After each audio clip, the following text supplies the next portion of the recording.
இதோ நீர் வெளிப்படுத்தின விசேஷத்தை நாங்கள் கற்க இருக்கிறோம். கர்த்தாவே, நீர் எங்களுக்கு எவைகளை இன்று தெரிய வேண்டும், இன்று நாங்கள் அறிய வேண்டும் என்று நீர் விருப்பப்படுகிறீரோ அவைகளையே நீர் அறிவியும். அடியனை உமது கரத்தில் ஒப்பு கொடுக்கிறேன். கர்த்தாவே, எங்களுடைய செவிகள் விருத்த சேதனமுள்ள செவிகளாகவும் எங்களுடைய உதடு விருத்த சேதனமுள்ள உதடுகளாகவும் மாறக்கடவது. மீட்பெரும் ரட்சகரமாம் இயேசு கிறிஸ்துவின் நாமத்தினாலே ஜெபிக்கிறோம் பரலோகத்தில் இருக்கும் எங்கள் பிதாவே, ஆமென்.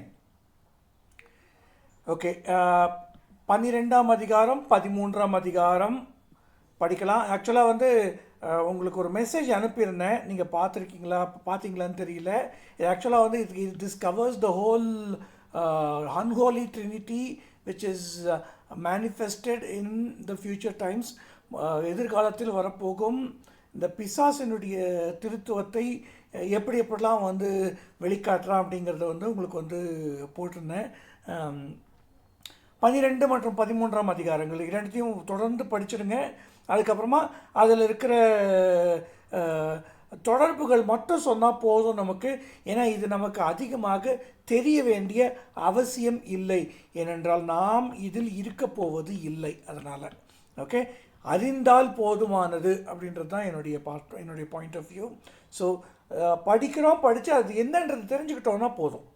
ஓகே, 12 மற்றும் 13ஆம் அதிகாரங்கள் யார் படிக்கிறீங்க? ராஜ் படிக்கிறீங்களா? படிங்க.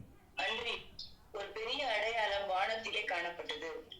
ஒரு ஸ்திரீ சூரியனை அணிந்திருந்தாள். அவள் பாதங்களின் கீழே சந்திரனும் அவள் சிரசின் மேல் 12 நட்சத்திரங்கள் உள்ள கிரீடமும் இருந்தன. அவள் கர்ப்பவதியாய் இருந்து பிரசவ வேதனை அடைந்து பிள்ளை பெறும்படி வருத்தப்பட்டு அலறினாள். அப்பொழுது வேறொரு அடையாளம் வானத்திலே காணப்பட்டது. 7 தலைகளையும் 10 கொம்புகளையும் தன் தலைகளின் மேல் 7 முடிகளையுடைய சிவப்பான பெரிய வலு சர்ப்பம் இருந்தது.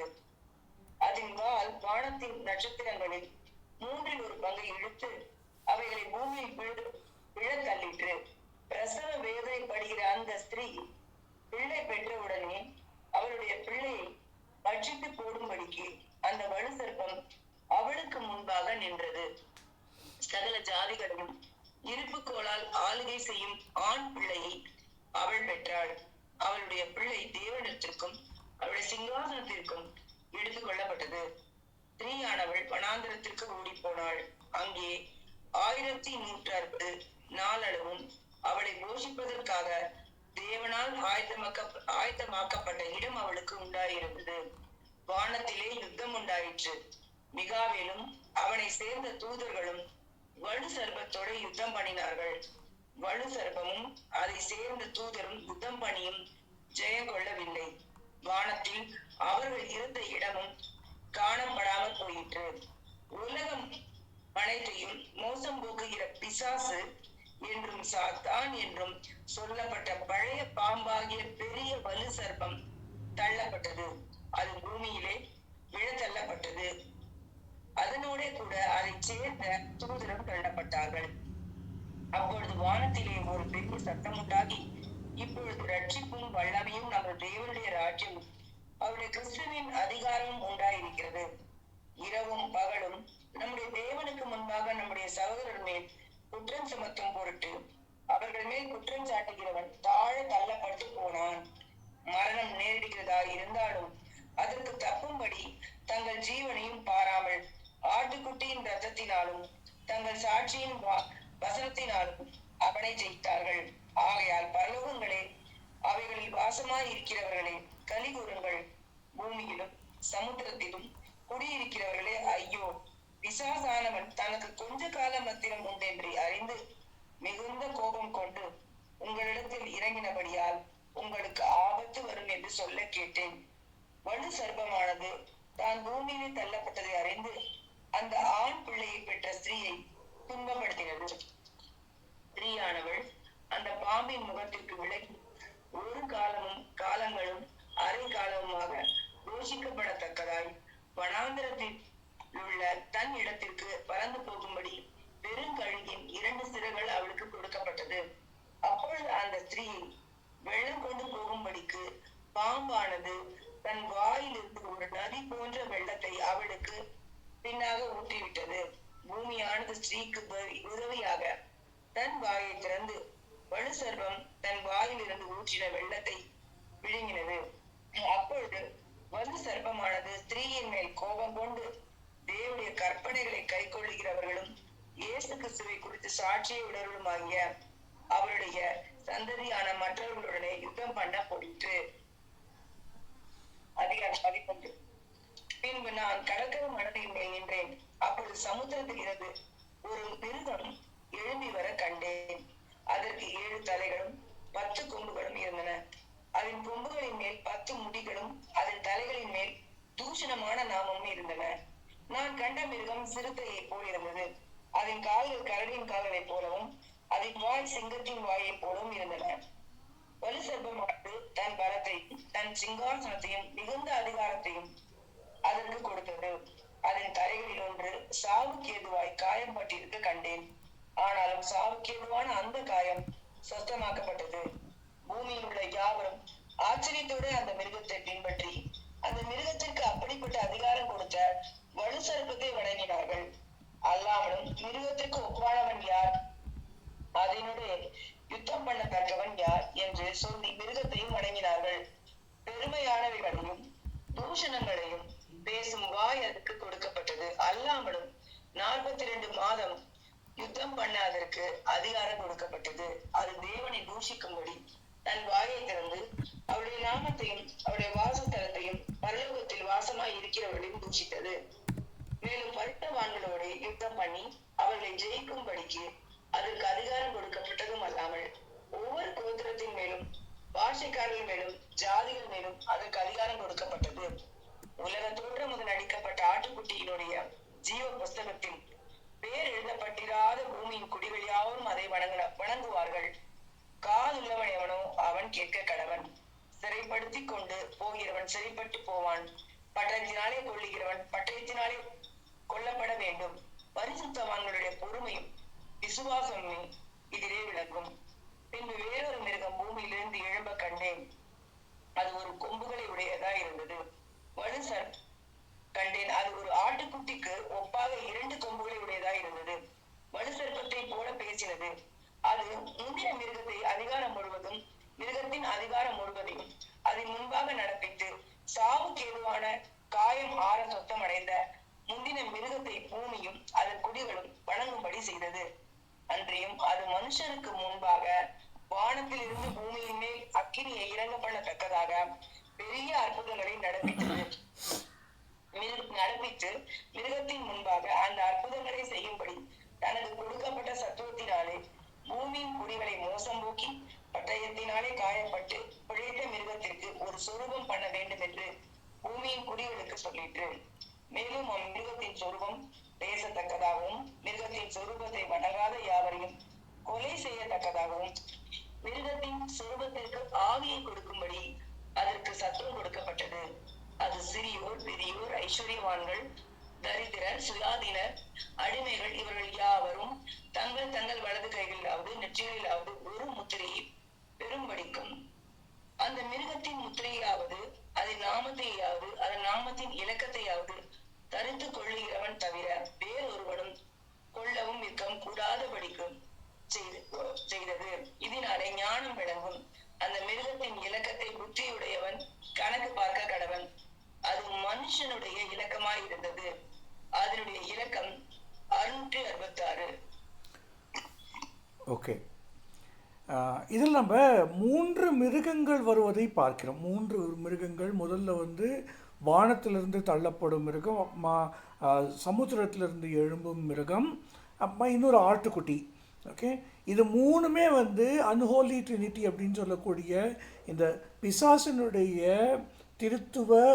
பிசாசுக்கு ஒரிஜினாலிட்டி எதுவுமே கிடையாது. தேவனிடத்தில் திருத்துவம் இருக்கா, தானும் திருத்துவம் பண்ணிப்பான். தேவன் ஏதாவது செய்கிறாரா அதை தானும் அப்படியே காப்பி அடிப்பான். ஒரிஜினாலிட்டி எதுவும் இருக்காது. ஏன்னா அவனுக்கு ஒரிஜினலாக பண்ணுறதுக்கு ஒன்றும் இல்லை.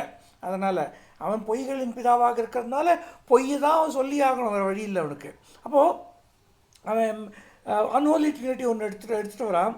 இப்போது அந்த கீழே விழத்தள்ளப்பட்டது அப்படிங்கிறது இதை நம்ம ஓல்ட் டெஸ்டமெண்ட் பார்வையில் பார்க்கணும் அப்படின்னா, ஏசாயால் அதிகாலையின் வெடிவெள்ளியே நீ தள்ளப்பட்டாய், லூசிஃபர் அப்படின்ற அந்த அந்த பதம் வந்து அந்த அதிகாலையின் விடிவெள்ளியே அப்படின்ற படம் தான் லூசிஃபர்ன்ற பதம் ஏசாயா 14 வருது அது. ஓகேங்களா? அந்த தள்ளப்பட்ட அந்த அதிதூதன், சாத்தானாக இருக்கும் அதிதூதன், அவனையும் இதையும் வந்து கம்பேர் பண்ணி நம்ம வந்து படித்தோம் அப்படின்னா இது வந்து அவன்தான் அப்படின்றது நமக்கு புரியும். ஓகே, அடுத்து சமுத்திரத்திலிருந்து எழும்புகிறது. சமுத்திரம் அப்படின்னு எங்கே வந்து பைபிளில் வந்தாலுமே நீங்கள் வந்து தெளிவாக புரிஞ்சுக்கணும். மொட்டையாக சமுத்திரம்னு வந்தது அப்படின்னா அது மத்திய தரைக்கடலை குறிக்கும். அது இந்தியன் ஓஷனையோ அல்லது ஒரு Pacific ஓஷனையோ Arabian Seo bay of பெங்காலையோ குறிக்காது. சமுத்திரம்னு வந்தால் ஆல்வேஸ் மெடிட்ரேனியன் சி. நதின்னு மொட்டையாக வந்தது அப்படின்னா, அதாவது எகிப்தில் இல்லாத பொழுது நதின்னு மொட்டையாக வந்ததுன்னா ஐப்பிராத்து நதி. எகிப்தில் இருக்கிற போது மட்டும் அது வந்து நைல் நதியை குறிக்கிறது அப்படிங்கிறத புரிஞ்சுக்கணும். ஓகே, பார்வோனுக்கு நதியிலேன்னு பார்வோன்னு சொல்கிறதெல்லாம் வந்து அது வந்து நைல் நதியை குறிக்கிறது. ஏன்னா அவன் அதை தான் ட்ரீம் பண்ணுவான் அப்படிங்கிறதுனால. ஓகே, தென் சமுத்திரத்திலிருந்து ஒரு மிருகம் எழும்பி வருது. இந்த சமுத்திரத்திலேருந்து எழும்பி வர மிருகம் என்னது அப்படின்னு நம்ம புரிஞ்சுக்கணும் அப்படின்னா தானியேல் 7 படிக்கணும். தானியேல் 7 படித்தோம் அப்படின்னா ராஜ்யங்கள் அப்படின்னு தெளிவாக வரும். மெடிட்ரேனியனை ஒட்டி இருக்கிற ராஜ்யங்கள் என்னென்ன அப்படின்னு பார்த்தோம்னா Europe is going to be the future பொருளாதார அந்தி கிறிஸ்து வரப்போகும் இடமாக யூரோப் இருக்க போகுது. ஓகேங்களா? ஐரோப்பாவில் வந்து it will become so powerful. இப்போதைக்கு நம்மளுக்கு வந்து அமெரிக்கா பவர்ஃபுல்லாக இருக்கிற மாதிரி தோணலாம். ஆனால் கடைசி காலங்களில் ஐரோப்பா தான் பவர்ஃபுல்லாக இருக்கும். அதில் பாருங்கள், அந்த மிருகத்துடைய இதை பாருங்கள். கரடி வந்து யூஸ்வலி வந்து யாருக்கு எந்த தேசத்துக்கு ஒப்பிடப்படும் அப்படின்னா வந்து ரஷ்யாவுக்கு ஒப்பிடப்படும். அப்புறம் இன்னொன்று வந்து ஐ திங்க் லெப்பர்டு இருக்குதுன்னு நினைக்கிறேன். லெப்பர்ட் சிவிங்கி அப்படின்னு இதில் வரும், பழைய ஏற்பாட்டில் வரும். இதில் வந்து சிறுத்தைன்னு வருது. சிறுத்தைன்றது சரியானது. ஓகே, சிறுத்தை வந்து வெகு வேகமாக தன்னுடைய ராஜ்யத்தை பரப்பிய தேசம் கிரேக்க தேசம். ரோமர்களுடைய ஆட்சி, இதில் வெகு வேகமாக தங்களுடைய ஆட்சியை பரப்பினவர்கள். ஓகே, அடுத்து சிங்கம்ன்றது வந்து இப்போ இந்தியாவினுடைய இதுவும் எம்ப்ளமும் வந்து சிங்கம் தானே பிரதர் அப்படின்னா இல்லை. சிங்கம் என்பது தர்ஷீஷை குறிக்கிறது. தர்ஷீஷ் என்பது இங்கிலாந்தை குறிக்கிறது. இங்கிலாந்து, ஸ்பானியா இதெல்லாம் வந்து தர்ஷீஷ் என்று குறிக்கப்பட்டிருந்தது. அப்போது இங்கிலீஷ் டாமினன்ஸ் எங்கெங்கெல்லாம் இருக்கும். அப்போது இந்த அமெரிக்காலேயும் இங்கிலீஷ் டாமினன்ஸ் இருக்குது பார்த்தீங்கன்னா. ஸோ இது எல்லாமே வந்து ஒரே கூட்டமாக இவர்கள் சேருவார்கள். இந்த 10 பெரிய பெரிய நேஷன்ஸ் அங்கே யூரோப்பியன் யூனியனில் இருக்கும். அது நேட்டோவாக இருக்கலாம், யூரோப்பியன் யூனியனாக இருக்கலாம். நம்ம வந்து இப்போ நேட்டோ தான் ஆன்டி கிரைஸ்ட்னு சொல்ல முடியாது. ஏன்னா இது இன்னும் எழவில்லை. இந்த அலையன்ஸ் இன்னும் வரவில்லை.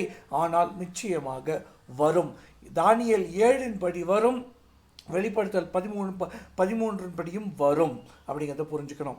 அடுத்து இன்னொரு ஃபால்ஸ் லேம்ப். அடுத்தது 2 கொம்புகளை உடைய ஒரு ஆட்டுக்குட்டி. பாருங்கள், ஏசு ஆட்டுக்குட்டியானவராக வராரா, இவனும் ஆட்டுக்குட்டியாக வரான் பாருங்கள். இதுதான் வந்து அந்தி கிறிஸ்துவனுடைய ரெப்ளிகேஷன் தன்மை. ஓகே, ஏசு ஆட்டுக்குட்டியாக தானும் ஆட்டுக்குட்டியாக வருவான். ஸோ இந்த 3மே வந்து எதை குறிக்கிறது அப்படின்னா, அரசியல் அந்தி கிறிஸ்து வந்து முதல்ல எல்லாவற்றையும் கவர்ன் பண்ணுறது. இப்போ பாருங்கள், நம்ம நாட்டில் யாருக்கு அதிகாரம் ஜாஸ்தி அப்படின்னா அரசியல்வாதிக்கு தான் அதிகாரம் ஜாஸ்தியாக இருக்கும். மத குருமார்களுக்கு அடுத்தது தான் அதிகாரம் இருக்கும். அதுக்கு அப்புறமா தான் மற்றவர்களுக்கு அதிகாரம் வரும். இதே தான் வந்து தொடர்ந்து பாபிலோன்லேருந்து இதுதான் வந்துக்கிட்டு இருக்கு அப்படிங்கிறத நம்ம பார்க்குறோம். அரசியல் அந்தி கிறிஸ்துவாக இந்த டிராகன் வலுசற்பமும், பொருளாதார அந்தி கிறிஸ்துவாக சமுத்திரத்திலிருந்து எழும்ப போகிற அந்த மிருகமும், மத அந்தி கிறிஸ்துவாக பொய்யான ஆட்டுக்குட்டியாக வரும் தீர்க்கதரிசிகளும் இருப்பார்கள் அப்படிங்கிறத நம்ம பார்க்குறோம். இது வந்து ஓவராலாக நீங்கள் புரிஞ்சுக்க வேண்டியது என்ன அப்படின்னா, எங்கெங்கெல்லாம் இந்த மாதிரி வருதோ அங்கெல்லாம் நீங்கள் வந்து இது அன்ஹோலி ட்ரினிட்டி அப்படின்றத மட்டும் புரிஞ்சுக்கிட்டா போதும். இதுக்கப்புறமா வர பாபிலோன்லேயும் வரும். பாபிலோன்லேயும் வந்து உங்களுக்கு வந்து அரசியல் பாபிலோன் இருக்குது, பொருளாதார பாபிலோன் இருக்குது, மத பாபிலோன் இருக்குது. அரசியல் பாபிலோன் அப்படின்னு நீங்கள் இது பண்ணோம்னா பாபிலோன்லேருந்து வந்த அந்த மதம் தான் முழுமையாக கிறிஸ்துவுக்கு எதிராக இருக்கும் மதங்கள் எல்லாமே பாபிலோன்லேருந்து வந்தது தான். The so called basic values அப்படின்னு சொல்கிறாங்க இல்லையா, அது எல்லாமே பாபிலோன்லேருந்து இவங்க எடுத்துக்கிட்டது. இவங்க வந்து எல்லாமே வந்து காப்பி அடிச்சிருப்பாங்க. பார்த்தீங்கன்னா நீங்கள் ஒரு இந்து ரைட்ஸ் ஏதாவது பாருங்கள், இந்து மதத்தினர் செய்யும் சில சடங்காச்சாரங்களை பார்த்தீங்க அப்படின்னா லேவியராகமத்துலேருந்து காப்பி அடிச்சிருப்பாங்க. நீங்கள் நிறைய விஷயங்கள், இப்போது தண்ணி தெளிக்கிறது, இப்போது இதுக்கு சாவீட்டுக்கு போயிட்டு இருந்தால் தண்ணி தெளிக்கிறது லேவியராகமத்துலேருந்து வந்தது. எல்லா காப்பி அடிச்சு பண்ணுவாங்க, ஆனால் அதை சடங்காச்சாரமாக செய்வார்கள். அதை எப்படி செய்ய வேண்டுமோ அதை அப்படி செய்ய மாட்டார்கள். இயேசுவை ஏற்றுக்கொள்ளாதவர்கள் இப்படி தான் இருப்பார்கள். ஸோ அது மதம், அரசியல் மற்றும் பொருளாதாரம் மூன்றுலேயுமே வந்து மூன்று தான் வந்து இந்த மூன்று விஷயங்கள் தான் வந்து உலகத்தை ஆட்சி செய்யக்கூடிய ஒரு நிலையில் இருக்கும் விஷயங்கள். பொருளாதாரமும் சரி, அரசியலும் சரி, மதமும் சரி, இந்த மூன்றுலேயும் lot of penetration has been done by Babylon முழுமையாக பெனட்ரேட் ஆகிருக்கு அப்படிங்கிறத மட்டும் நீங்கள் புரிஞ்சுக்கிட்டா போதும். பாபிலோனை பற்றி உங்களுக்கு இன்னும் மேலதிகமாக தெரிய வேணும் அப்படின்னா என்னுடைய பைபிள் காலேஜ் பாஸ்டருடைய வாய்ஸ் ரெக்கார்டிங் இருக்குது, அனுப்பி வைக்கிறேன். அதை பற்றி அது தெரிஞ்சுக்கங்க. எப்படி பாபிலோன்றது வந்து இதாச்சு, முதல்ல நிம்ரோத் அப்படின்றவன் எப்படி வந்து கில்காமேஷ்ன்றவன் நிம்ரோதாக எப்படி மாறினா அப்படின்ற அந்த டீட்டெயில்ஸ் எல்லாம் கொடுத்துருப்பார் அவர். அதெல்லாம் நமக்கு தேவையில்லை, வெளிப்படுத்தலுக்கு தேவையில்லை. ஓகே, வெளிப்படுத்தல் ஸ்டடிக்கு அதெல்லாம் தேவையில்லை. வேணும்னா நீங்கள் கேளுங்க, அந்த வாய்ஸ் ரெக்கார்டிங்கோட யூடியூப் லிங்க்கை நான் அனுப்பி விடுறேன். ஓகே, தொடர்ந்து நம்ம பார்க்குறது என்ன அப்படின்னா இந்த 666 இந்த 666 அப்படிங்கிறத வந்து ஒரு எண்ணாக கால்குலேட் பண்ணணும் அப்படின்னு ரொம்ப அழகாக 18ஆம் வசனத்தில் இருக்குது. அப்போது இதை வச்சுக்கிட்டு நிறைய பேர் கிரெடிட் கார்டு வாங்காமல், ஆதார் கார்டு வாங்காமல் அப்படிலாம் இருப்பாங்க. இது ஆக்சுவலாக நடக்க போகிறது எப்போது? சபை எடுத்துக்கொள்ளப்பட்டதுக்கு அப்புறமாக நடக்கும்போது.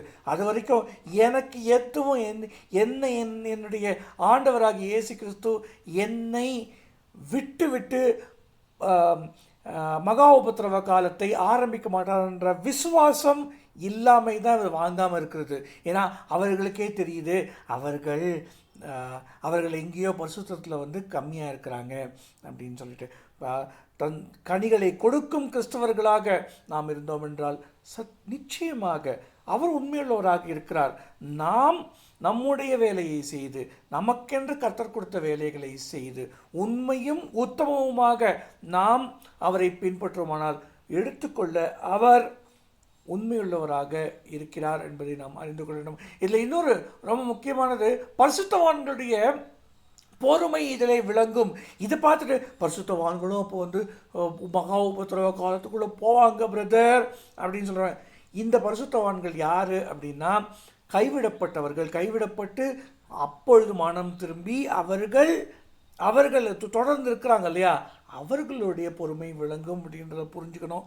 ஏன்னா இந்த மாதிரி ஒரு குட்டி வருஷம் வச்சுட்டு எடுத்துக்கொள்ளப்படுதல்ன்றது வந்து உபத்திரவ காலத்துக்கு அப்புறமா தான் அப்படின்னு போதிக்கிறவங்க உலகத்தில் இருக்கிறாங்க. நான் அடுத்து வரும் நாட்களில் வந்து உங்களுக்கு வந்து ஆட்டுக்குட்டியான கல்யாணத்தை பற்றி, இயேசு கிறிஸ்துவின் கல்யாணத்தை பற்றி, யூத கல்யாண முறை, திருமண முறைமையை பற்றி உங்களுக்கு நான் வேதத்திலேருந்து ஒரு சில விஷயங்களுக்கு காண்பிச்சு உங்களுக்கு நான் சொல்லிக் கொடுப்பேன். அப்போது உங்களுக்கு புரியும் எஸ் எடுத்துக்கொள்ளப்படுதல்ன்றது இருக்குது அப்படிங்கிறது அப்போது உங்களுக்கு புரியும். ஓகே, ஏன்னா இது புதைந்திருப்பதால் நிறைய பேர் வந்து இந்த மேலோட்டமாக இருக்கிறத மட்டுமே பார்த்துட்டு ஆமாம்மா இது கரெக்டு தானே, பரிசுத்தவான்கள் பொறுமை இதில் விளங்கும்னு எழுதிருக்கு தானே, அப்போ வந்து திருச்சபை அது வழியாக போய்த்தானே ஆகணும். ஏன்னா அதுக்கு முன்னாடியே வந்து ஒன்று நினைக்கிற 4ஆம் அதிகாரத்துலேயும் 1 Corinthians 15ஆம் அதிகாரத்தில் எடுத்துக்கொள்ளப்படுதலை பற்றி தெளிவாக இருக்கே, அப்போ அதை நம்ப மாட்டிங்களா அப்படின்னு கேட்டால் அதுக்கு பதில் இருக்காது அவங்க கிட்டக்க.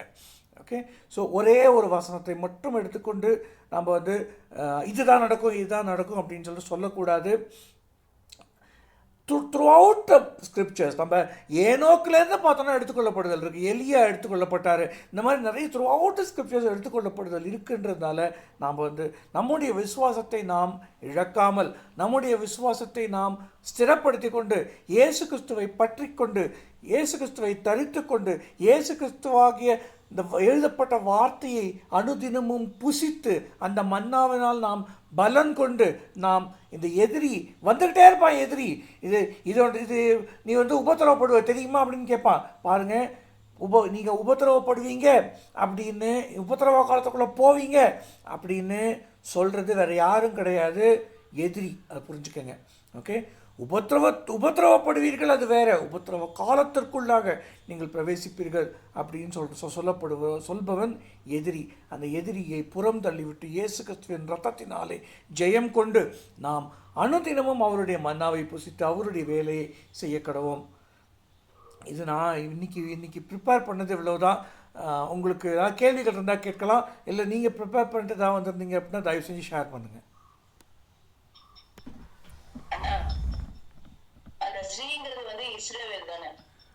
போன வாரமே சொன்னேனேம்மா, அது இஸ்ரவேலை குறிக்கிறதுன்னு. இயேசு கிறிஸ்து நான் இப்போ பரத்துக்கு எடுத்துக்கொள்ளப்பட்டவர் அவர் தானே.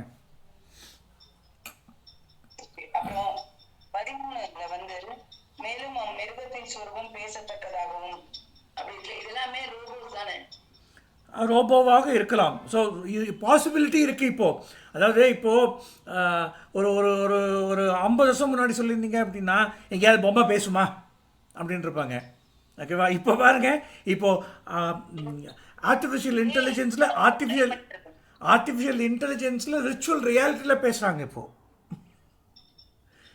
அதான் அதுக்கு தான் அந்த டெக்னாலஜிக்கல் அட்வான்ஸ்மெண்ட்ஸ் எல்லாமே நம்முடைய தேவனுடைய ப்ராஃபசிஸ் நிறைவேறுவதற்காகவே நடந்து கொண்டிருக்கிறதுன்னு போன வாரம் முடிஞ்சதுக்கப்புறம் ஒரு மெசேஜ் போட்டிருந்தேன் பாருங்க.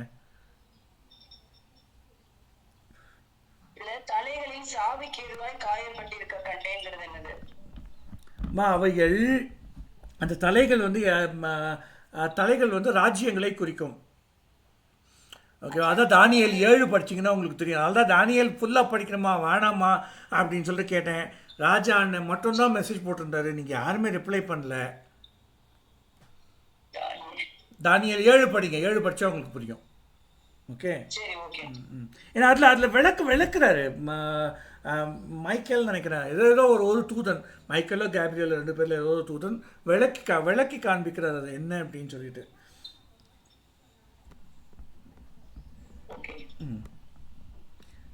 So, Rajana, anything to add? Any questions you have?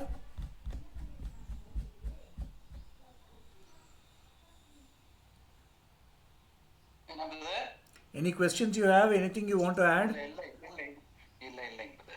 Okay, தெளிவாக இருக்குது இல்லையா? இந்த இதில் வந்து மெயினாக நம்ம புரிஞ்சிக்க வேண்டியது என்ன அப்படின்னா, Unholy Trinity will be manifested in many forms. இந்த பரிசு தெளிவா இருக்கு. ஆனா நீங்க சொல்ற அந்த நீங்க இப்போ ஒரு பதம் சொன்னீங்க, இன்னும் வந்து ஐரோப்பா வந்து எழும்பல. ஆமாமா இல்லையா? ஆமா. அப்படி பார்க்கும் பொழுது கிறிஸ்துவனுடைய வருகை வந்து இன்னும் கொஞ்சம் டைம் ஆகும் அப்படிங்கறத நான் விளங்கிக்கிட்டேன். ரைட்டா விளங்கிக்கிட்டேன்னா என்னன்னு தெரியல. இல்ல அப்படி விளங்கிக்கூடாது பாருங்க. அப்படி விளங்கக்கூடாது. இது எப்படி விளங்கிக்கணும் அப்படின்னா பாருங்க, இது வந்து பின்பு வருதுன்னு இருக்கு பார்த்தீங்களா? அதில் டைம் லைன்ஸ் கிடையாது. ஓகேங்களா? இது ஏற்பட போகிறது 7 வருஷம் உபத்திரவ காலத்தில் ஏற்பட போகிறது. ஓகேங்களா? Within no time the powers will be given to the Antichrist. Okay, ஏன்னா இப்போ பாருங்க, last week there was a huge technology outage. யூஎஸில் வந்து ஆல் ஃப்ளைட்ஸ் were grounded. ஒரு ஃப்ளைட் கூட போகலை யூஎஸில். ஆமா there was a huge technology outage. ஓகேங்களா? ஸோ எவ்ரிதிங் அப்போ இப்போது நான் ஒருத்தர் ரொம்ப ரொம்ப அழகாக சொல்லியிருந்தார். till the phone was on the wall, till the phone was tied, we were free. now the phone is free and we are tied to the phone அப்படின்னாரு. எல்லாவற்றுக்கும் நாம் வந்து டெக்னாலஜி டிபெண்ட் பண்ண ஆரம்பிச்சிட்டோம். ஓகேங்களா? இந்த இந்த டெக்னாலஜி டிபெண்ட் பண்ணுறோம் இல்லையா? இப்போ ஒன்றும் இல்லை, ரெக்கார்டிங் ஆகலை எனக்கு. ஓகே, ஏன் ரெக்கார்டிங் பண்ண வேண்டியிருக்கு எனக்கு? ஏன் ரெக்கார்டிங் பண்ண மற்றவங்களுக்கு அப்படின்றத முதல்ல நான் என்ன பேசுனேன்னு எனக்கே தெரியறதில்ல, அதனால் ரெக்கார்டிங் பண்ண வேண்டியிருக்கு எனக்கு. நான் முதல்ல கேட்குறேன். நான் அடிக்கடி சொல்லுவேன், இந்த ஆவி அண்ணர் என் மூலமாக என்ன பேசியிருக்காருன்றது எனக்கு தெரியும், நான் கேட்பேன் அப்படின்னு சொல்லுவேன். ஓகேவா? ஏன்? பிகாஸ் எனக்குள்ள அந்த உணரும் சக்தி கம்மியாகிட்டு இருக்கு. அதனால் ஓகேங்களா? அதே போல் நிறைய விஷயங்கள். என்னோடய ஃபோன் போன வாரம் வந்து மை ஃபோன் டைடு. ஓகேங்களா? 2 days I was so free without any phone. அப்புறம் வேறு ஏதோ ஒரு விஷயம். ஒரு 10 இயர்ஸ்க்கு முன்னால ஒரு சாஃப்ட்வேர் இன்ஜினியர்கிட்ட கேட்டேன், எல்லாமே சடனா டெட் ஆயிடுச்சுன்னா, ஒரு சேட்டலைட் டெட் ஆயிடுச்சுன்னா, போனு எல்லாம் இன்டர்நெட் எல்லாம் டெட் ஆயிடுச்சுன்னா என்ன ஆகும் அப்படின்னு. சார் அது எல்லாத்துக்குமே ரெடி பண்ணி வச்சுட்டாங்க. இது டெட் ஆச்சுன்னா இமிடியேட்டா the next one will work, அதுக்கு அது டெட் ஆச்சுன்னா immediately the next one will work அப்படின்னா சொன்னாங்க. ஆனா பாருங்க, இந்த மைக்ரோசாஃப்ட் அவுட்டேஜ்ல எதுவுமே ஒர்க் பண்ணல. ஆமா, அதாவதுங்க இவங்க வந்து 1000 இது பண்ணாங்க. அதான் அதுக்கு தான் அந்த 7 கலசங்கள் வருது பாருங்க. 7 கலசங்கள் வாதை வர்ற போது உங்களுக்கு தெரியும், electricity will be totally cut off. எலக்ட்ரிசிட்டியே இருக்காது உலகத்தில். எலக்ட்ரிசிட்டி இல்லாமல் எப்படா டெக்னாலஜி ஒர்க் பண்ணணும்னு கேட்கணும். ஓகேவா? நீ டெக்னாலஜின்னு சொல்கிறீங்க, எல்லாம் எலக்ட்ரிசிட்டி இருக்காது. நாங்கள் சோலாரில் பண்ணுவோம், சூரியன் ஒளியை கொடுக்காது, என்ன பண்ணுவேன்? சூரியன் ஒளியை கொடுக்காதுன்னு தெளிவாக போட்டிருக்கு, என்ன பண்ணுவேன் இப்போ? ஸோ இது எல்லாமே வந்து அதாவது scientists will not take this. They'll say we have created redundant system அப்படிம்பாங்க. redundant systemனா இல்லை ஒரு போன வாரத்தினுடைய 2 ஹைலைட்ஸ் கேட்குறவங்களுக்கு எங்க அம்மாவுக்கும் சுருக்கமா இந்த விஷயத்த சொல்றேன். சொல்லுங்க. உங்களுக்கு தெரிஞ்சிருக்கும், ஒரு ரோபோ வந்து தற்கொலை பண்ணிடுச்சு சவுத் கொரியால நினைக்கிறேன். ஒரு ரோபோ வந்து தற்கொலை பண்ணிடுச்சு. அது அந்த அளவுக்கு அதை சிந்திக்குது. இன்னொன்னு வந்து என்னன்னா, ஏஐ, ஆர்டிஃபிஷியல் இன்டெலிஜென்ஸ், ஏஐ. அந்த மனுஷன் வந்து இப்போ வெளியே வந்துட்டு மற்றவங்களோட பேச ஆரம்பிக்கிறான், எல்லாத்தையுமே செய்ய ஆரம்பிக்கிறான் அப்படின்ற அந்த மனுஷனுடைய பேரும் போட்டிருந்தாங்க, அந்த ரோபோ மனுஷன். அவன் என்ன பண்ணிருக்கான்னா, செத்து போன ஒரு உயிரை வந்து திரும்ப கொண்டு திரும்ப வந்துட்டாங்கன்னு சொல்லி இப்போ ஒரு 3 நாளைக்கு முன்னாடி நான் பார்த்தேன். என்ன அர்த்தம்னா, இப்போ வந்து 2010ல குளோனிங் கொண்டு வந்தாங்க. உங்களுக்கு தெரிஞ்சிருக்கும் குளோனிங். அதாவது மூளையுடைய எல்லா சக்தியையும் நினைவுகளையும் வந்து இன்னொரு மனிதனுக்கு, என்ன மாதிரியே இன்னொரு மனிதனை செஞ்சு அவனுக்கும் மூளை வச்சு அந்த மனிதனுக்குள்ள செலுத்திட்டா நான் உயிரோடவே இருப்பேன். என்னுடைய சரீரம் செத்து போகும், ஆனா நான் உயிரோட இருப்பேன். அடுத்த உடம்புல உயிரோட இருப்பேன். நீங்க சொல்றது கொண்டு வந்தாங்க. நீங்க சொல்றது பிரெயின் டிரான்ஸ்பிளான்ட். வந்து அமெரிக்கா, இங்கிலாந்துல எல்லாம் வந்து அதை எதிர்த்தாங்க. ஏன்னா அது கடவுளுக்கு எதிரானது அப்படின்னு. அது எவ்வளவு நாள் எதிர்க்க முடியும்? இப்ப வந்துருச்சு பாருங்களேன், ஒரு மனுஷன் வந்துட்டான், யாரோ வந்து உயிரோட எழுந்திருச்சிருக்கிறாங்கன்னு சொல்லிட்டு படிச்சேன் நானு. இதெல்லாம் கடைசி காலம். அது மனுஷன் என்ன நினைக்கிறான் அல்லது பிசாசு என்ன நினைக்கிறான்னு நான் நினைக்கிறேன்னா, என்னால உருவாக்கவும் முடியும், அழிக்கிறது மட்டும் இல்ல, நான் வந்து கடவுளா உருவாக்கவும் முடியும், மனுஷனை வந்து என்றென்றைக்கும் வாழ வைக்க, நித்தியமாக பூமியில வாழ வைக்க என்னால முடியும் அப்படின்னு அவன் ட்ரை பண்றதா தான் நான் நினைக்கிறேன். அவன் ஆதி ஆகமத்திலேருந்தே தான் பண்ணிட்டு இருக்கான், ஏதேன் தொற்றுதான் பண்ணிட்டு இருக்கான். நீங்கள் சாகவே சாவதில்லை அப்படின்னு போய் சொல்லலையா அவன்? ஆமா. அதனால அதெல்லாம் வந்து நம்ம பார்க்கும்பொழுது எல்லாம் கோட் போட்டுக்கிட்டு இங்கிலீஷ் பேசிட்டு பிளைட்ல போயிட்டு வந்துட்டு இருக்கிறத பார்த்தா இவங்க எல்லாருமே பிசாசுடைய ஏஜென்ட். கர்த்தாவே கர்த்தாவே நிறைய நிறைய நிறைய பாஸ்டர்ஸ்லாம் கூட தான் கோட் போடுறாங்க பிரதர். அதெல்லாம் நம்ம தப்பாக சொல்ல வேண்டாம், ஜெனரலைஸ் பண்ணணும். பட் பட் எல்லாமே வந்து ஒவ்வொரு விஷயமும் தேவனுடைய தீர்க்க தரிசனங்கள் நிறைவேறுவதற்காகவே நடக்கிற மாதிரியே இருக்கு பாருங்க. அந்த இரண்டு சாட்சிகளுடைய அந்த பிரேதத்தை பூமியில் உள்ள ஜாதிகள் எல்லாரும் பார்ப்பார்கள். இப்போ நடக்குதே, எல்லாரையும் பார்க்க முடியுமே. கீழே ரிக்ஷா ஓட்டுறவங்க கூட கையில் ஃபோன் வச்சுட்டு பார்க்குறானே. Okay, all technological advancements are முழு சிருஷ்டியும் வந்து தேவனுடைய பிள்ளைகள் தேவபுத்திரர் வெளிப்பட காத்திருக்கின்றன அப்படின்னு சொல்கிற மாதிரி all technological advancements are actually aiding the fulfillment of prophecies அப்படின்னு சொல்லணும்.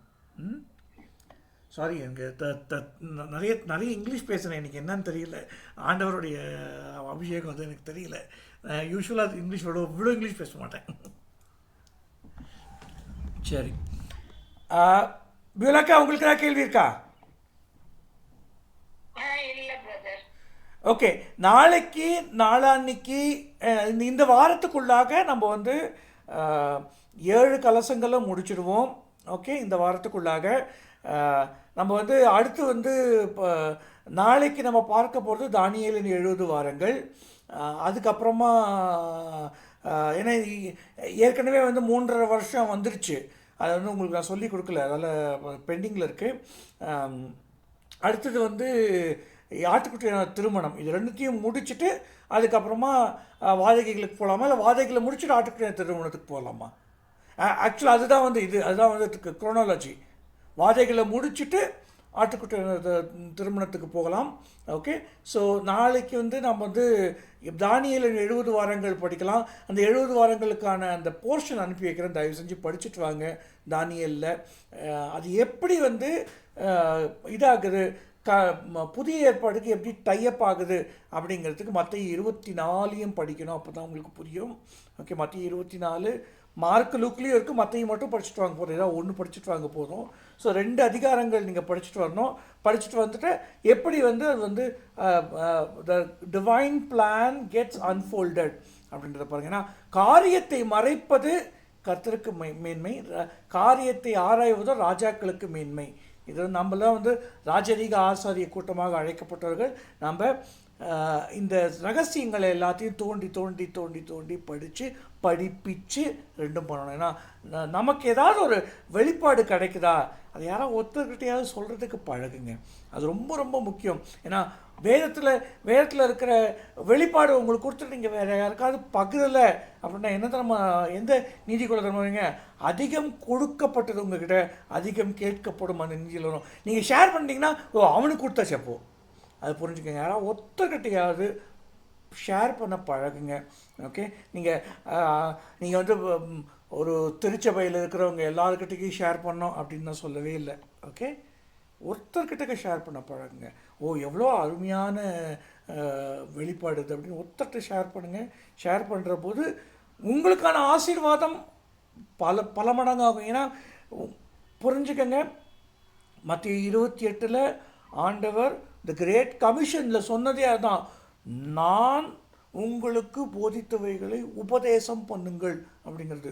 So each and every Christian is called out to teach what is there in Bible அப்படின்றத புரிஞ்சுக்கோங்க. Okay, alright. இது வேறு எதுவும் கேள்விகள் இல்லைன்னா முடிவு ஜெபத்துக்கு போகலாம்.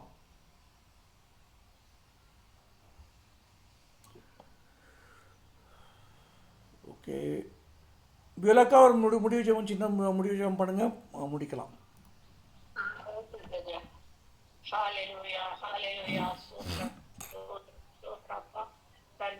நேரத்துக்காக நன்றி சொல்றோம்ப்பா. ஒரு குறிப்பிட்ட நேரத்துல நாங்க ஒரு சிறு கூட்டமா கூகுள் மீட்ல மீட் பண்ணி வெளிப்படுத்தின சுவிசேஷத்தை கற்றுக்கொள்ள கொடுத்த தருணங்களுக்காக நன்றி சொல்றேன். இந்த கற்றுக்கொண்ட பாடங்களும் எங்க மனதிலே பதிந்து இன்னும் அநேகருக்கு பிரயோஜனம் உள்ள பாத்திரங்களாக மாற செய்யுங்க. கற்றுக் கொடுக்கிற சகோதரனையும் ஆசீர்வதிங்கப்பா. இன்னும் அநேக வெளிப்பாடுகளையும் அப்பா ஊழியனையும் தந்து ஆசீர்வதிங்க. தேவைகளை சந்தேகம்னு சொல்லி ஜெபிக்கிறேன். மேல் இருக்கிற நேரத்தை கருத்துல ஒப்பு கொடுக்கிறேன். இயேசுவின் நாமத்தில் ஜெபிக்கிறேன் பிதாவே, ஆமென்.